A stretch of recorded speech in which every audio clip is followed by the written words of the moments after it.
Good evening, ladies and gentlemen, and a very warm welcome to all to this interactive meeting with Shri Devendra Fadnavis, Honorable Chief Minister of the Maharashtra, on Resurgent India, Maharashtra Leads the Way. Now I invite Mr. Dilip Piramal, President of Indian Merchants Chamber, to deliver his welcome speech.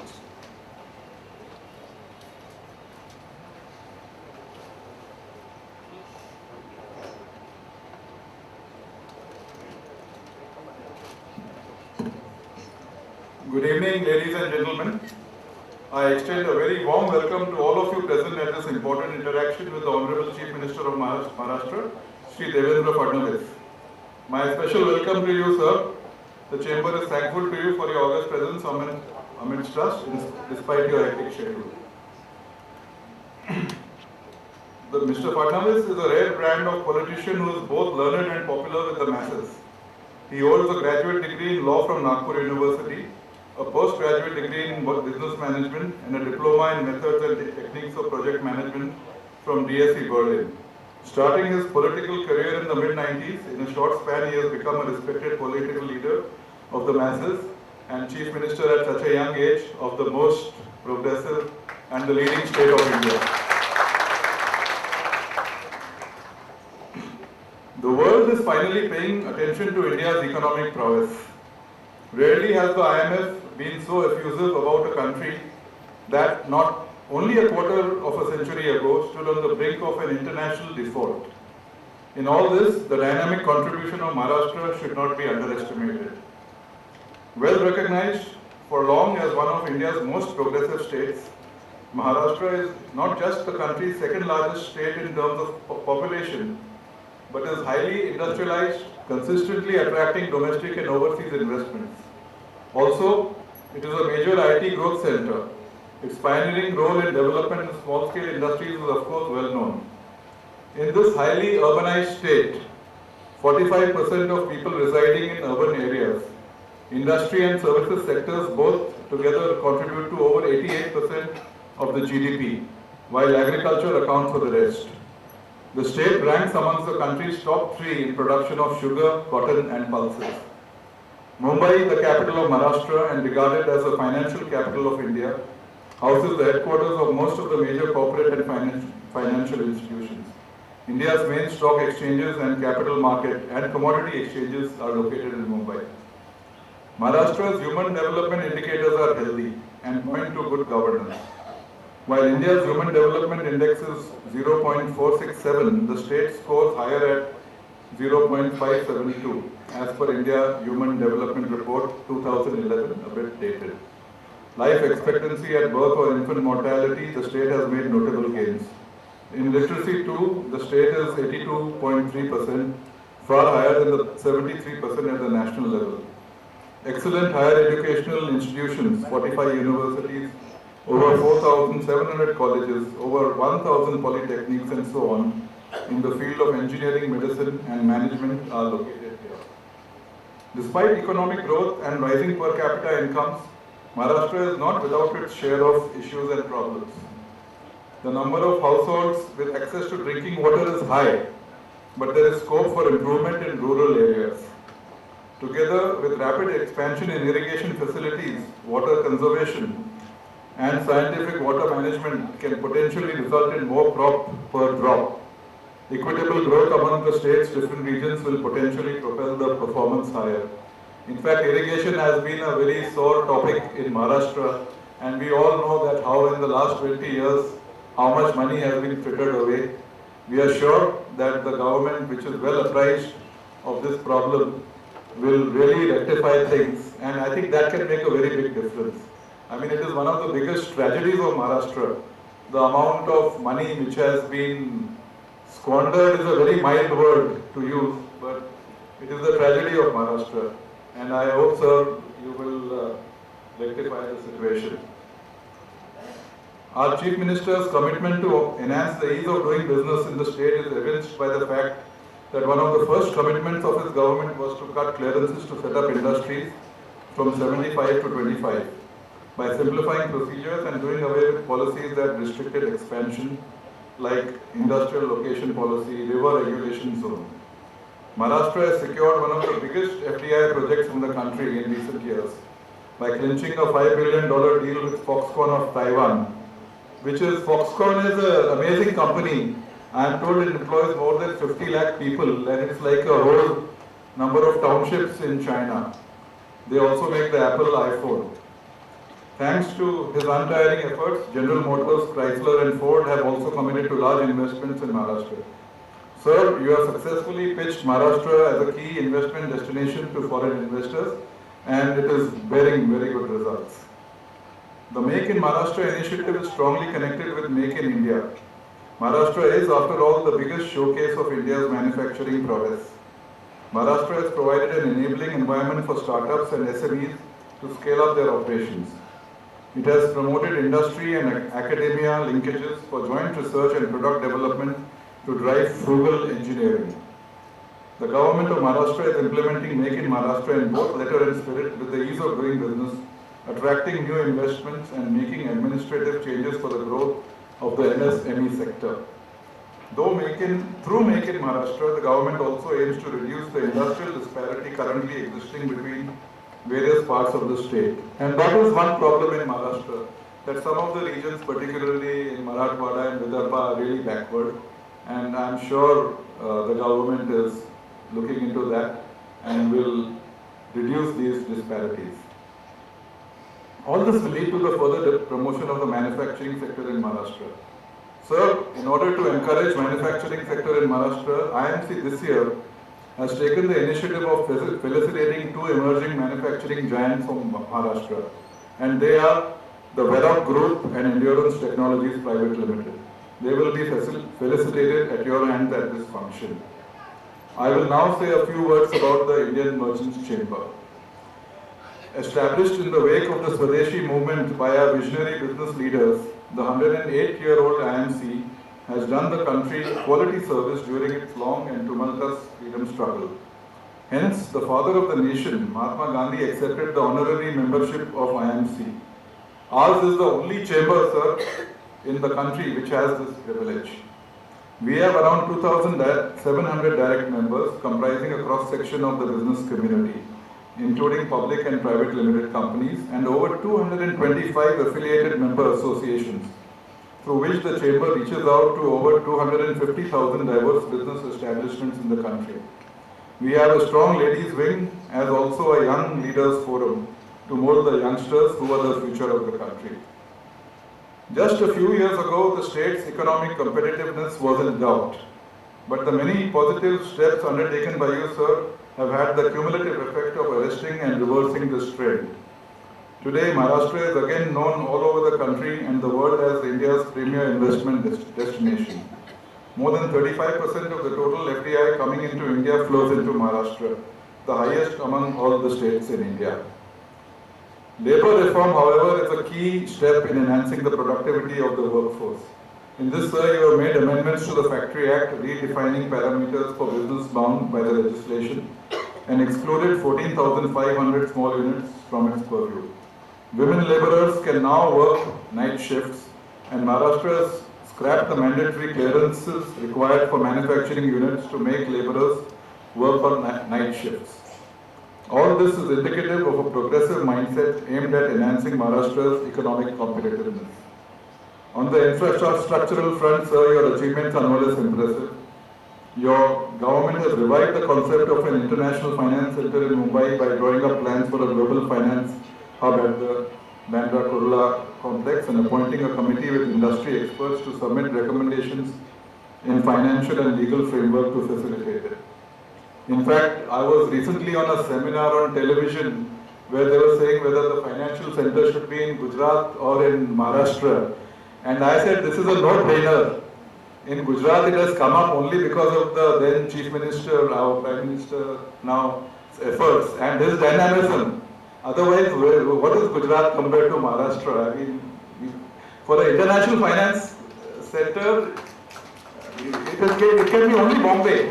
In fact, I said I am for all states, and I would like that all the states come up, but I think it will still take 25-30 years when all our other states also are like important nation states in Europe, where each small state is an independent nation. But today there is no question. I mean, if there is an international finance center, it has to be Bombay, Mumbai. It cannot even be Delhi. So there was strict competition from the other side, from the Gujarat representative, but I think we won hands down.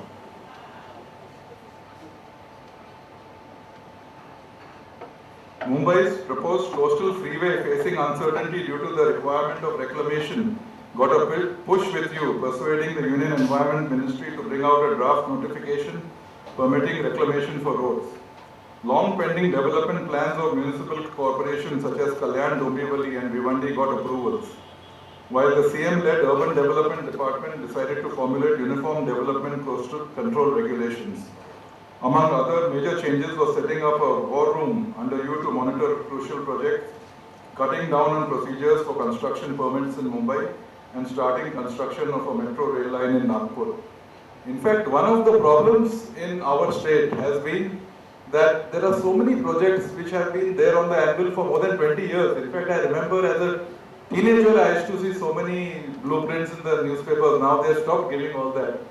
And the only thing which has really come up in the last 20 years is the sea link, which was, I think, mooted first 20 years ago. So I'm sure, sir, now you will expedite these things, and many of our people who are in their 60s and 70s want to see a changed India in their lifetime. And that change, I'm saying this very seriously, I tell this to my children that I hope that we can see India changing now in the next 25 years.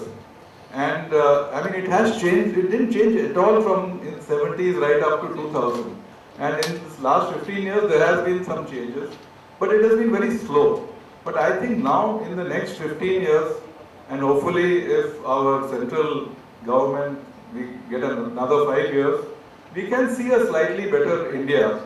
And it is a desire that we should get our place what we deserve. We deserve much better.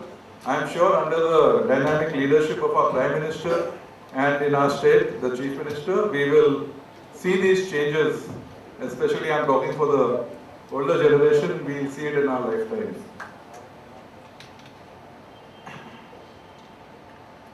To sum up, Maharashtra has certainly led the way for a resurgent India. And that is expected. I mean, Maharashtra has always been the leading state. In the last 20 years, other states have come up. I won't say that Maharashtra has gone behind, but states like Delhi, Gujarat, even the southern states have progressed. And Maharashtra could have done better, no doubt about it. But now our hopes are alive once again that we will definitely be the unchallenged leader in the country. Needless to say, even though much has been accomplished, there is still much that remains to be done for both Maharashtra and India. Sir, we have no doubt that under your inspiring leadership, we would be able to rise to the occasion and prove to the world that we are second to none. Now, I have a small announcement to make that besides business, IMC is always conscious of its social responsibility. It has always extended the helping hand to the victims of the natural calamities in any part of the country. Our own Maharashtra is facing a severe drought, and even water has become scarce.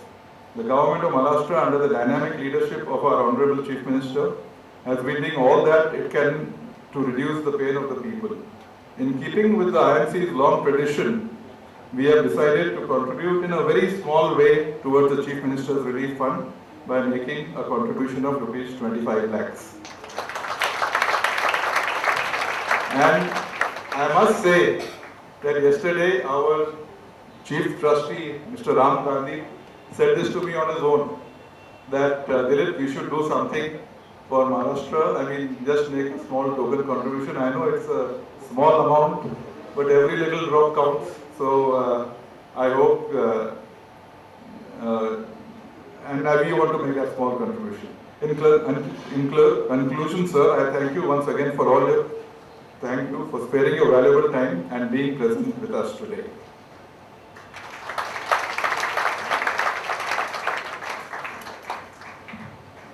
sir. Now I request Mrs. Shalini Piramal, the President of the IMC Ladies Wing, to welcome the Honorable Chief Minister with a bouquet of flowers.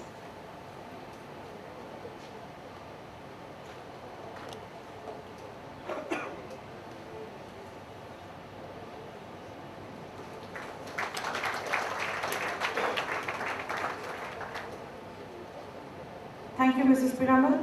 I request Mr. Dilip Piramal to present a memento to the Honorable Chief Minister as a token of our respect and regards for him.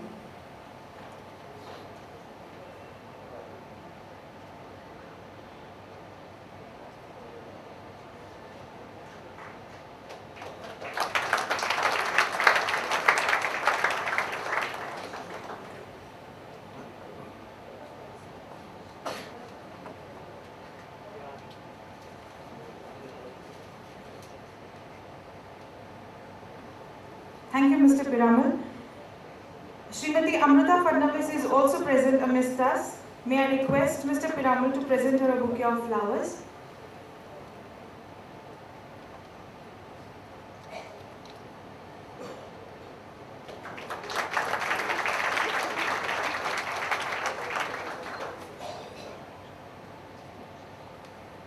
Thank you, sir. Now I would like to request Mr. Dilip Piramal, the President of IMC, and Mr. Deepak Prem Narayan, the President-elect of IMC, to hand over a cheque of Rs 25 lakh for the drought relief work in Maharashtra to the Honorable Chief Minister.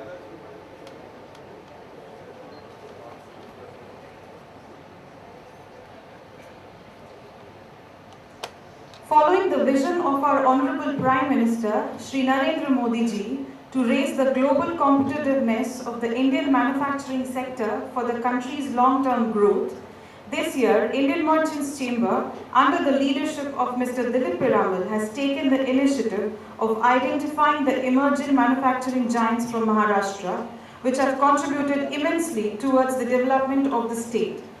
Today, we will felicitate two such manufacturing giants who have changed the dynamics of manufacturing sector of Maharashtra. And before we proceed with our felicitation, let us watch the glimpses of the work of our first winner, Varrock Group.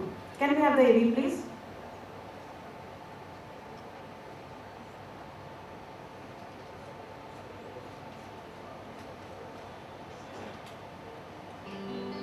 What makes the world's favorite bikes cruise into the mindset of the die-hard biker? What makes the world's heavyweights never flinch under the burden of expectations? And what makes the world's most admired luxury cars stay streets ahead of the mundane? It's when they have a partner who's fiercely driven to stay ahead. Varrock, driven to stay ahead. At Varrock, we are driven to create the parts and components that go into making the top automobile brands you admire and recognize. Today, we manufacture the entire gamut of products, from polymer-painted body parts, transmissions, crankshafts, switches, to high-precision engine valves and advanced lighting systems that have the world in awe.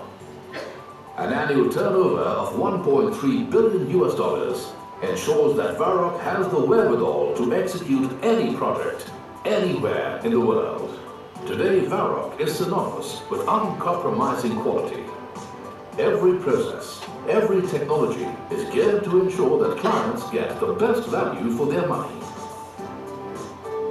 Varrock's forte is speed, and what sets Varrock apart is flexibility, the will to go out of the way to give clients exactly what they want.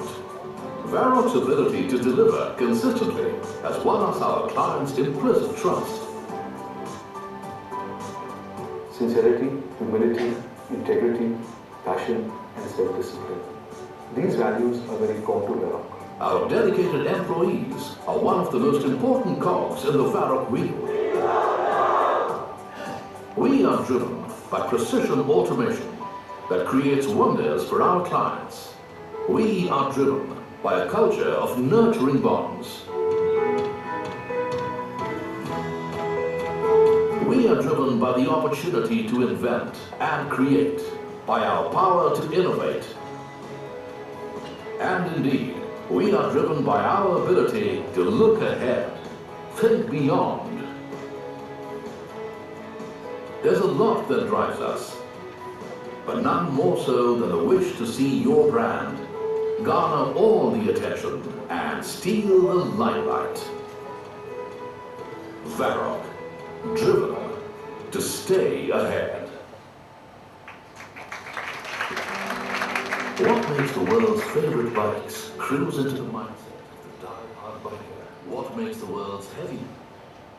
Indian Merchants Chamber takes pride in honoring Varroc Group for its exceptional work with a citation. May I request Mr. Devendra Fadnavis to read the citation, please?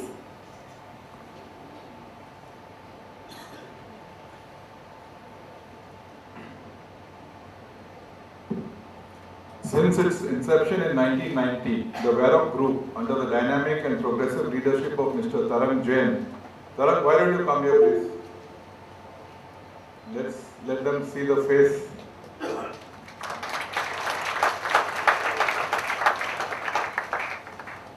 Since its inception in 1990, the Varroc Group, under the dynamic and progressive leadership of Mr. Tarang Jain, Managing Director, has carved a special niche for itself as a top-class manufacturer and reliable supplier of automotive components, including exterior lighting systems, electrical body and chassis parts, to leading passenger car and motorcycle segments worldwide.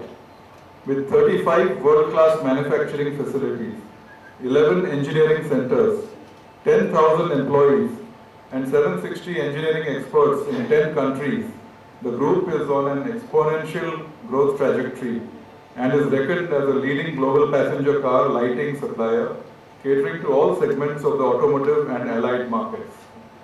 Varroc Group's long and enduring association with leading automotive companies around the world is the result of the relentless pursuit of excellence through the 4 operating principles of enabling performance, enriching partnerships, empowering innovation, and illuminating the future. The group is now recognized as an emerging manufacturing giant from Maharashtra. The century-old Indian Merchants Chamber compliments and congratulates the Varroc Group on its outstanding contribution to Maharashtra's economic development and India's growth story, and is pleased to present this citation.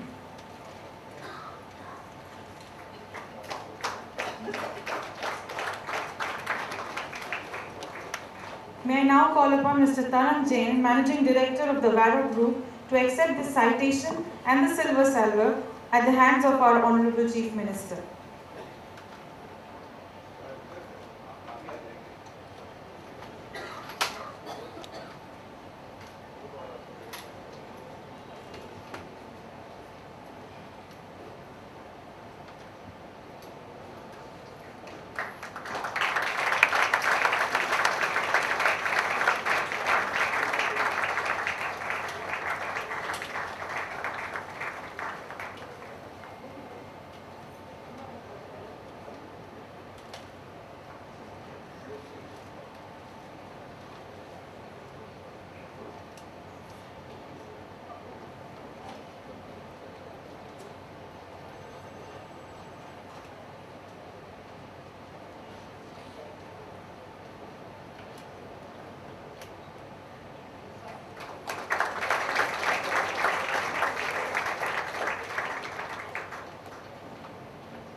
Thank you, sir, and many congratulations to Mr. Jain.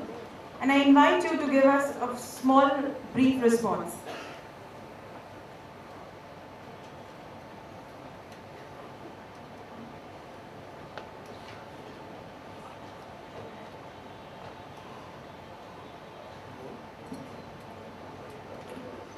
Mr. Chief Minister, Mr. Devendra Fadnavis, other dignitaries of the dais and friends, I just want to really thank the Indian Merchant Chamber, the century-old Indian Merchant Chamber, in bestowing the recognition to the Vera Group.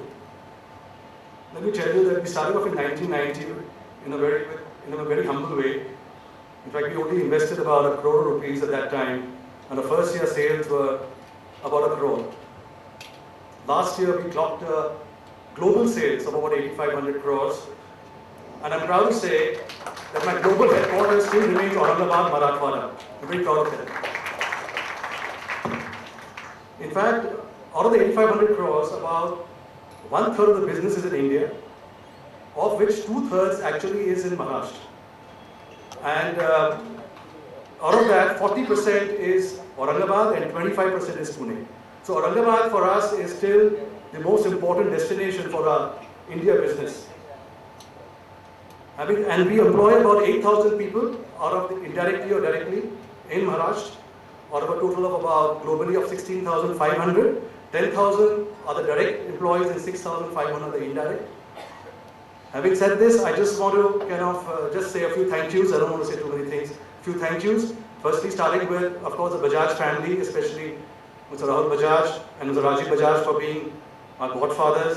To my parents who are sitting here today, for giving us that important start, the beginning of our lives. To my wife Rochna. And of course, last but not the least, the government of Maharashtra, all the officials of the government of Maharashtra over the years who have really provided unstinted support to our group. So thank you.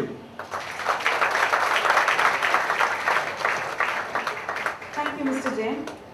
Now we move on to our second winner, Endurance Technologies Private Limited. Before the next felicitation proceedings, let us watch a small AV about them. Can we have the AV, please? With technical collaborations from WP Austria for suspension, Grimica Italy for brake systems, Adler SPA Italy for transmission, and BWI USA for four-wheeler brake systems. With manufacturing facilities spread across India, Italy and Germany, with a workforce of 4,386 in India, 660 in our overseas production facility, 156 R&D specialists in India, and 19 R&D specialists overseas. Endurance Technologies is geared up to cater to the most discerning demands of the world's automotive market. The focus of Endurance Technologies' growth is on designing and making products with quality, at costs that are competitive, with delivery that's timely, with utmost regards and adherence to safety, and made by people who have a high morale and belief in delivering quality, a value that Endurance Technologies firmly stands for.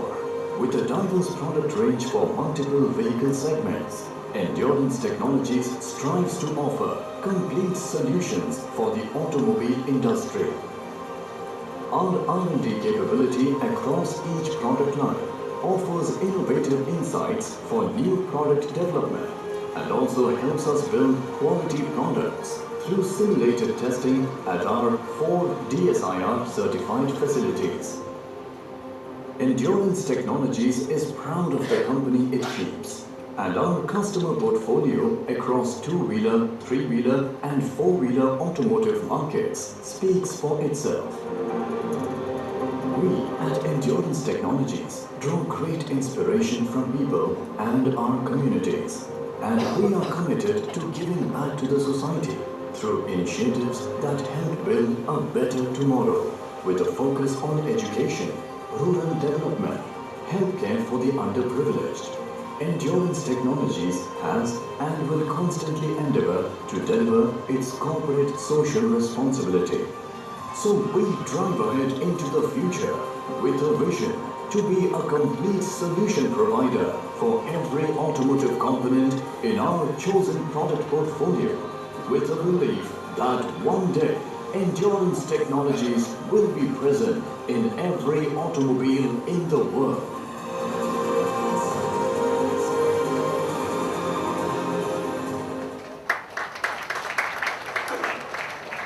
Indian Merchants Chamber takes pride in honoring Endurance Technologies Private Limited for its exceptional work with the citation. May I once again request Mr. Piramal to read the citation, please?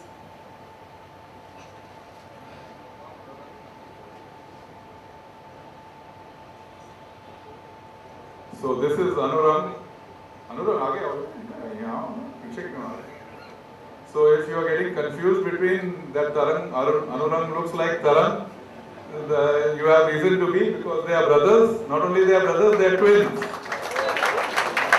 And their parents are here. Later on, we will ask them also to have a picture, the whole family, with the Honorable Chief Minister. So here goes your citation, Arun. Endurance Technologies Private Limited, a leading automobile component manufacturer based in Aurangabad region of Maharashtra state, has over the last 30 years generated a remarkable track record in serving the specific and specialized needs of the Indian automotive industry. Under the dynamic and progressive leadership of Mr. Anurag Jain, Managing Director, the company has emerged as a complete solutions provider covering designing of product through aftermarket service across a wide range of product segments including aluminium die castings, high engineering plastic parts, brake systems, suspensions and transmissions. The approximately 5,000 trained workforce, including 180 R&D personnel from Maharashtra, with technological expertise and commitment to excellence driving growth, the company's manufacturing footprint has become global, spreading not just across India through 18 plants, but also across Europe, 5 plants in Italy and 2 in Germany. The company engages with society to maximize the overall impact on the livelihood and welfare of people, including promotion of healthcare, education, employment and sports, as well as water conservation and protection of national heritage. The century-old Indian Merchants Chamber compliments and congratulates Endurance Technologies Private Limited on its stellar contribution to the economic development of Maharashtra and the country, and is pleased to present this citation.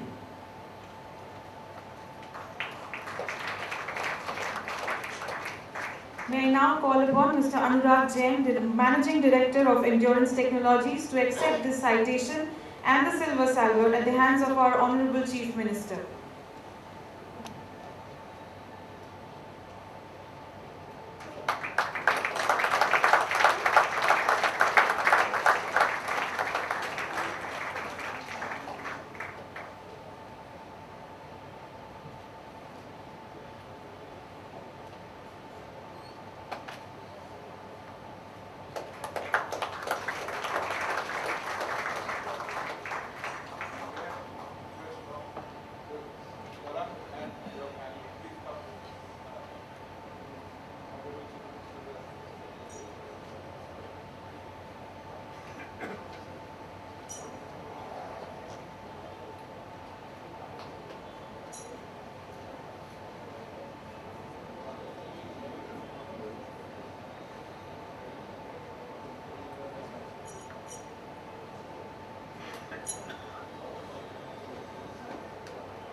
Congratulations, Mr. Jain.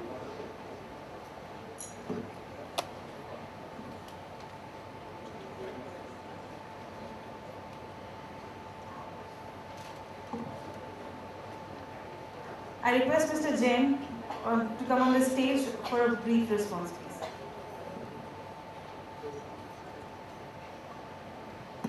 Good evening, everyone. I want to first thank the Indian Merchants Chamber for this honor.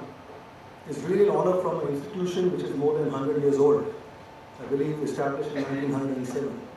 And to get it in the hands of our Honorable Chief Minister is a great honor. And I would like to say that I accept this award on behalf of 5,000 people at Endurance. And this award also is a bit special for me because it's the first time I've got an award. I mean, it's not an award, it's an honor with my brother. Now, one thing which he's not told you is that, in fact, he was the one who started Endurance, which was called Anurag Engineering in 1985. I shifted in 86 because I was doing an MBA in Pittsburgh. And I remember the first year sales was only 37 lakhs. And I must say that we've come a long way. If he's at $1.3 billion, I'm at $0.8 billion. We've come a long way in this challenging and exciting journey of the last 30 years. And I would also like to thank a few people without whose support I wouldn't be standing here today. One is, of course, my parents, who I think instilled the right values in me and have guided me through both the tough times, both in business as well as personal life. Of course, the Bajaj family and Bajaj Auto. My brother also talked about the Rahul Bajaj. He gave us a platform to start in 85, 86, which is very important. Of course, rest is up to the individual, but you need a platform to start. And that platform could not have happened if we hadn't started this small factory in Aurangabad. And that's why we both shifted from Bombay, from the cushy life of Bombay to go to Aurangabad. I think that's the best thing which we both did. So I thank the Bajaj family and Bajaj Auto. Secondly, and thirdly, I will thank my wife. She's been through the thick and thin, through all my tough times, challenging times. So I thank her for all the support which she's given me. I'd like to thank again the Indian Merchant Chamber for this honor, and thank you very much once again.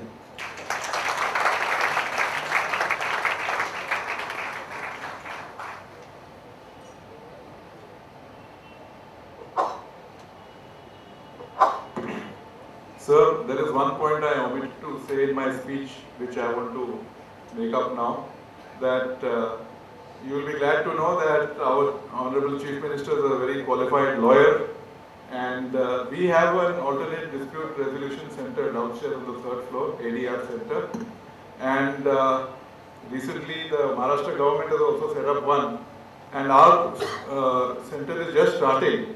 So what we would like to say is that we have a very good center, and if we would like that the whole process of ADR is so important, as you must be well aware, that and there will be need for several centers, but we would like if you can encourage our center for the first 1 or 2 years, and if you're not in a hurry, then you can take your time in setting up your own thing, because but the demand for this service is so much that I think in the end ultimately will require several more. So I just wanted to make you notice that. If there is time later on, we would like you to have a brief look at it. It's just on the third floor. Thank you, sir.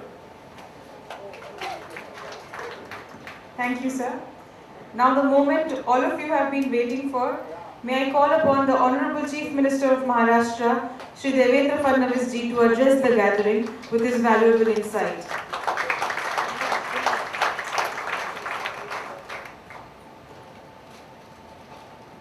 President of IMC, Shri Devendra ji, Shri Deepak Narayan ji, Shrimati Shalini Piramal, Shri Arvind Pradhan, my wife Amruta, all the dignitaries present here, ladies and gentlemen. At the outset, I would like to congratulate the Jain brothers for their very successful venture of Virok and endurance. And I must say that Maharashtra is proud of you.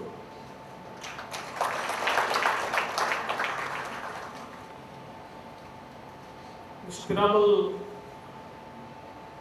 told me that we would like to organize a function where the theme would be Resurgent India, Maharashtra leads the way. I think his introductory remarks were so apt that I don't need to give any more reasoning to show how Maharashtra leads the way. But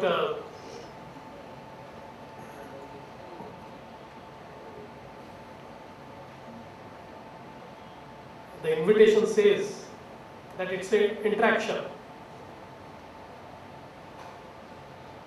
But I think now it would turn into a monologue where I will speak and and you will listen. I think at some other time we can also have a very interactive session, and I think that is more useful when you have a dialogue. In fact, we all know that Maharashtra has been a very progressive state, and now when we see that the entire world is looking at the Indian economy, the way we are progressing, Maharashtra has to play a very vital role. In fact, all of us know that India is passing through a demographic dividend. Our Honorable Prime Minister says that we have 3 Ds: demography, democracy and demand. And if we leverage these 3 Ds, I think it's time for India. And when we look at the demographic dividend which we have, today the average age of our country is 25 years, and more than 65% of our population is below 35 years of age. And if you look at the developed world,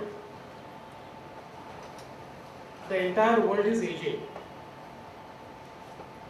The average age of Japan is 48. The average age of Eastern Europe is 44. Of Western Europe is 41.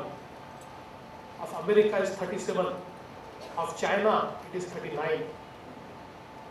So the entire world is aging, and the world requires human resource to fuel its economy. And the only country which has capacity to provide this human resource is none other than India. And I think if we understand this strength of India, whereby, let's say 2020, our average age will be 29 years, and all the developed economies would be channelized through a human resource which is provided by us, I think we can imagine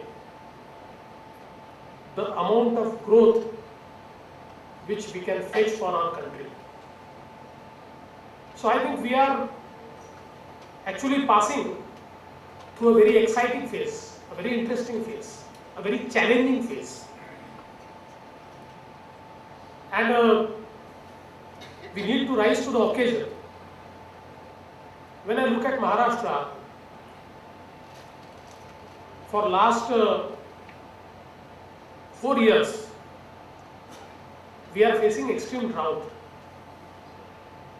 Last year, 25,000 villages out of 40,000 villages experienced drought. This year, around 28,000 villages out of 40,000 villages are experiencing extreme drought. We all know that now Latur has become national drought capital because everybody from the national media feels that that is the only place where there is a water scarcity. Of course, we are doing our bit by providing water through trade. But I think that is the biggest challenge.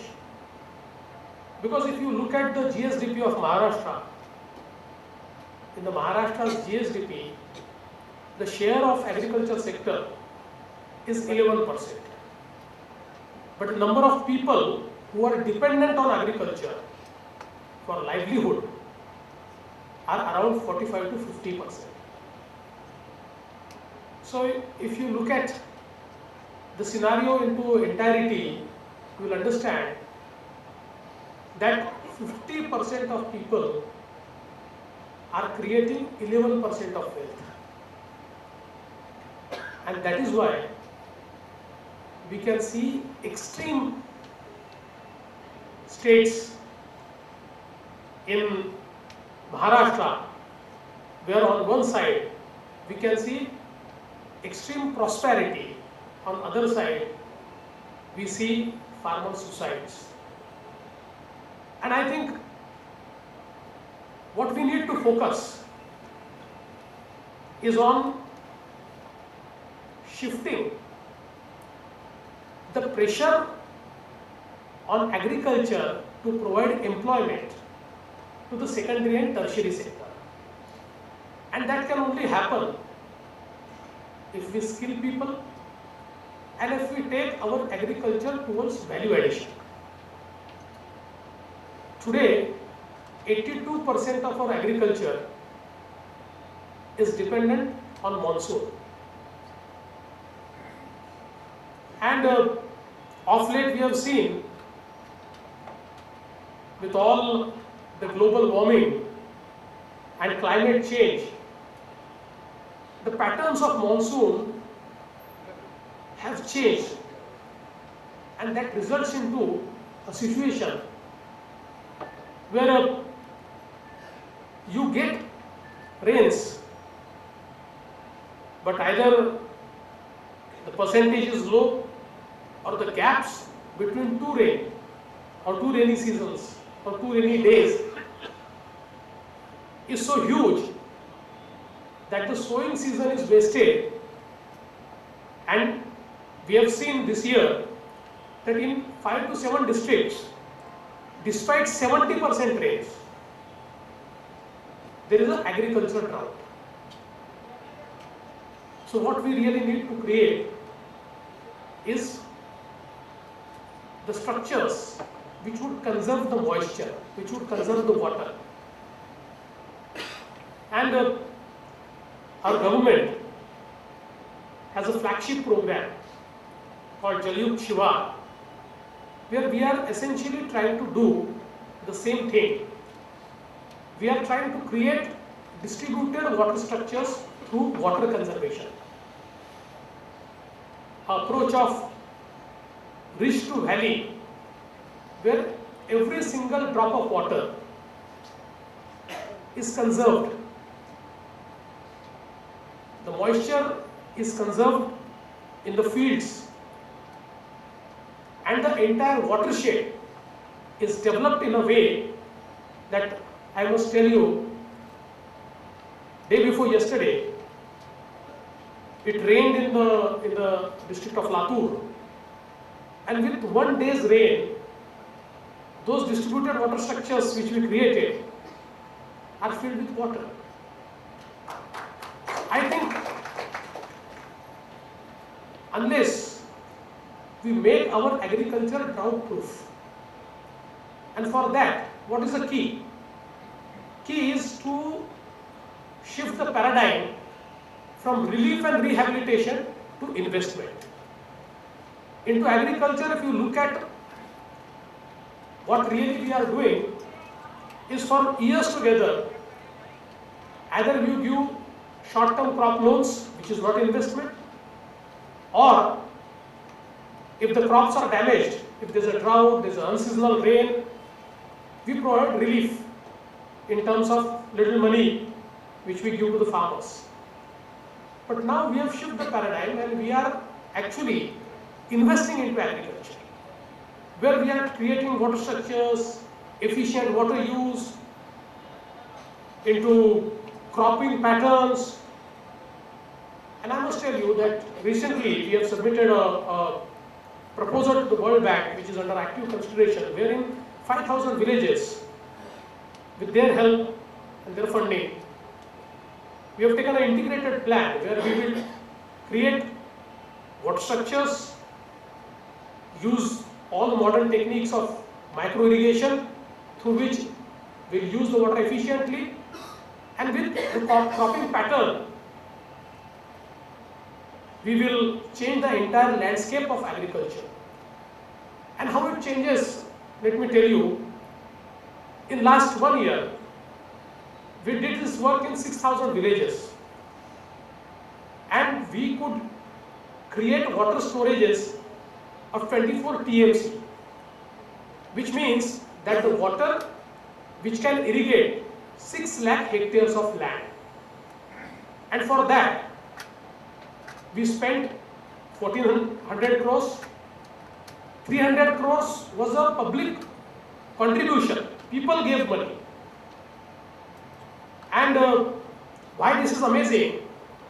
Because in earlier days, as pointed out by Mr. Piramal, if you had to create water storage for 6 lakh hectares of land to be irrigated, it used to take 6 to 8 years, which we created in 1 year.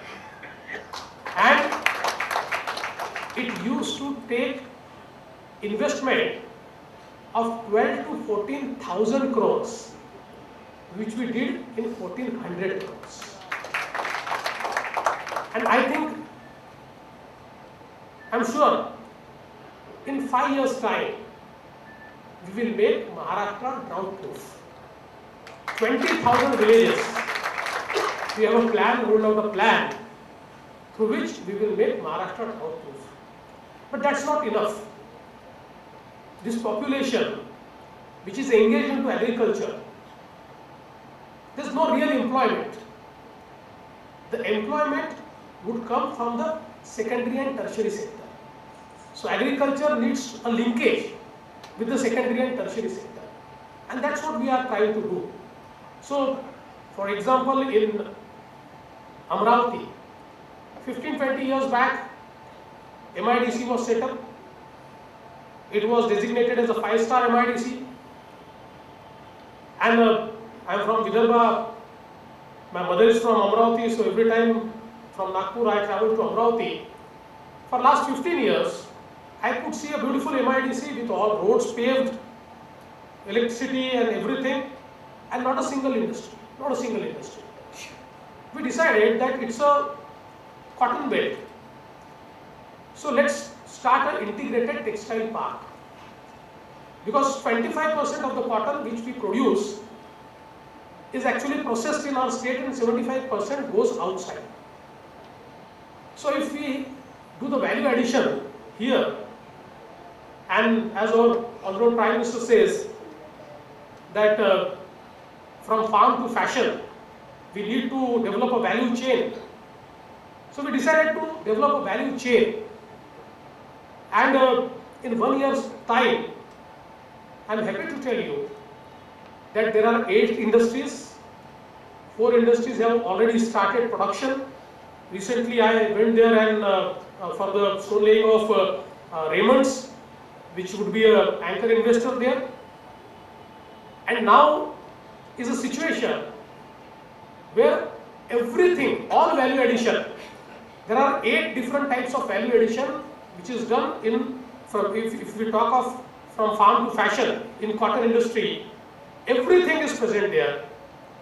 And now we are looking for an apparel park which would be located there, which would actually take the cotton, process it, transform it into a cloth, and finally into apparel. So I think if this value addition is done and the linkage of market is given to the agriculture sector, and if the agriculture sector is linked with the secondary and tertiary sector, the entire landscape of Maharashtra can change.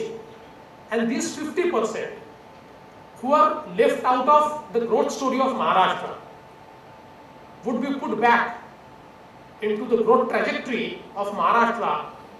And I think the development which we envisage, which we foresee, can be doubled, tripled in very less time. As Dilip ji has pointed out, even in the industrial sector, we have tried to do many reforms into ease of doing business. We are trying to do away with the permission Raj. We are trying to put everything on an electronic platform. In Maharashtra, we have now Right to Services Act, That act actually gives a right to every citizen to get services from the government in proper time, at proper cost, and it casts a duty on a government official to provide that service in a proper time, at proper cost, and if he doesn't, then he is penalized. So now we have started notifying all the services under this act. And once everything comes on an electronic platform and the human intervention is minimized, I think we can really change the entire landscape. And that's what we are doing. And we are very happy that in the Make in India week, Maharashtra really led the way. And out of 15 lakh crores of MOUs which were signed in the Make in India week, 8 lakh crores investment MOUs were signed in Maharashtra, for Maharashtra, into varied sector. So again, in the manufacturing sector, Maharashtra is coming back to its position, which has always been there, but for the void which we created, as you have rightly said, why Gujarat could develop an international financial center? Because we did not. If Mumbai would have developed an international financial center, no other state would have ventured. But we created a void. Mumbai has its intrinsic advantage. The time zone, the presence of entire global community, it's the right place. And I feel that it's not about competition. We can also work in harmony. The Gujarat and Maharashtra, Mumbai and the gift city can come together and actually make a larger landscape for a financial center. That's what we contemplate to do. In fact, I think that the way we have changed the working of government is also very important. Now you are talking about the infrastructure projects. Let me assure you, most of the projects which you have mentioned, each and every person who is sitting in this room, in his lifetime, I will complete the projects. We have been hearing about the Trans-Harbour link for 20 years. And you are right, even 15 years back, I was amazed when in Times of India, I saw a drawing of a Trans-Harbour link. It's also amazing that it's connecting 22 kilometers of a stretch in sea. And I thought, look, my city, my state is going forward. Nothing happened in 15 years. But in just 1 year's time, I got all the permissions, all. Not a single permission is now left. And in this week, I am publishing the tender, the RFQ, and I am sure before 31st of October, we will award the work order contract for Trans-Harbour link. So what could not happen for 20 years, we could do it in just 1 year's time. The ceiling, which again you know has been pet project of many chief ministers, but it did not happen. I am thankful to the Modi government.